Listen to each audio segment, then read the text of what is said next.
Welcome বন্ধু আমার YouTube চ্যানেলে। কেমন আছো তোমরা? অবশ্যই ভালো আছো। আজকে আমি তোমাদের দেখাবো আমাদের বাড়ির বাতাবি লেবু। তো গাছে এবছর প্রচুর বাতাবি লেবু এসছে। বাতাবি লেবুগুলো যেমনি মিষ্টি তেমনি খেতে ভালো, একটুও তেতো নয়। আজকে আমাদের বাতাবি লেবু পাড়া হবে।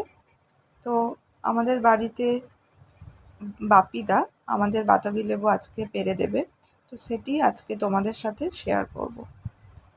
তো আমার ননদের বাড়িতে পুজো আছে, তো সেই জন্য বাতাবি লেবু নিয়ে যাওয়া হবে, তাই বাপিদা আমাদের বাতাবি লেবুগুলো পেড়ে দিচ্ছে।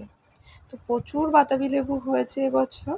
বাতাবি লেবুগুলো একটা একটি করে পাড়ছে, আর দেখো কেমন পড়ছে। আর বাপিদা লুফে নেওয়ার চেষ্টা করছে, কিন্তু লুফতে পারছে না, সবই মাটিতে পড়ে যাচ্ছে। তো একটি লগা করে পেরে নিচ্ছে। মোট 5টির মতো পেরেছে।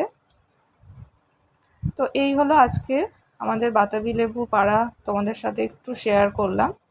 তো ভালো থেকো, আর কেমন লাগলো ভিডিওটি অবশ্যই কমেন্ট করবে, আর চ্যানেলটি সাবস্ক্রাইব করবে।